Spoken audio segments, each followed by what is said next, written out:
अल्लाह को किसने बनाया? अल्लाह को किसी ने भी नहीं बनाया। ये क्या सवाल हुआ कि क्रिएटर को अगर किसी दूसरे क्रिएटर ने बनाया हो तो उसको क्रिएटर को कहेंगे, वो खुद क्रिएशन है। तो वो खुद ब खुद आ गया कहां से?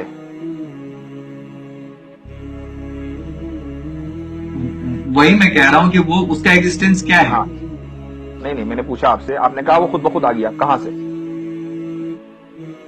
वही तो मैं आपसे सवाल कर रहा हूं कि वो जो है, अगर आप कह रहे हैं कि उसको किसी ने नहीं बनाया, तो इसका मतलब है कि वो मतलब खुद ब खुद एग्जिस्ट करता है और उसको जो है किसी को मतलब खुद ब खुद है वो। एक मिनट, ये बताइए कि आपने कंप्यूटर बनाया है ना? तो क्या कंप्यूटर के अंदर बैठे हैं आप या कंप्यूटर के बाहर बैठे हैं? बाहर बैठा हूं। अल्लाह ने टाइम बनाया है, तो वो टाइम के अंदर कैसे बैठेगा? वो टाइम के बाहर है। अल्लाह ने स्पेस बनाया है, ये जो पूरा मकान है, पूरा यूनिवर्स है, वो यूनिवर्स में क्यों बैठेगा? वो यूनिवर्स के बाहर है। तो जब वो टाइम बनाने के बाद टाइम से बाहर है, तो आप उसको ये नहीं कह सकते कि वो फला टाइम में तो था, उससे पहले नहीं था। ठीक है। जब कंप्यूटर बनाने वाला कंप्यूटर से बाहर है, तो टाइम बनाने वाला टाइम के अंदर कैसे होगा? ठीक है, तो बट उसका भी तो एक टाइम होगा ना, उसका भी तो एक स्पेस होगा जिसमें वो है। ये क्या बात हुई? अभी मैंने आपसे कहा कि जब कंप्यूटर बनाने वाला कंप्यूटर में नहीं है, तो टाइम बनाने वाला टाइम में नहीं है, टाइम से पहले है।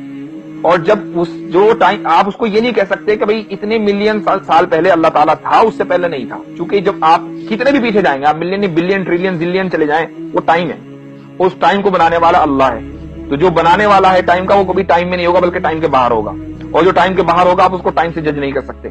इसलिए आप ये नहीं कह सकते कि अल्लाह कब आया, क्योंकि जो कब का सवाल है ये उसके लिए होगा जो टाइम के अंदर है, ना कि उसके लिए जो टाइम के बाहर है। तो मतलब कुछ ऐसी चीजें हैं जो खुद मतलब हमेशा से रह सकती हैं, वो हमेशा से हैं, ये आपका कहने का था? कुछ ऐसी चीज नहीं, सिर्फ अल्लाह।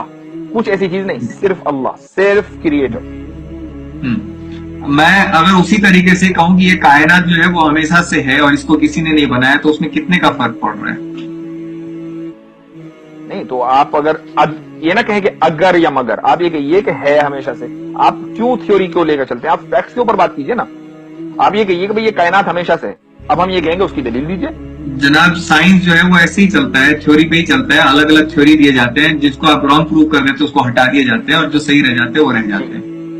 तो आप ये कहिए कि भाई हमारी थ्योरी के एतबार से कायनात हमेशा से है, अब हम ये कहेंगे भाई आप दलील दो, तो आप दलील दीजिए।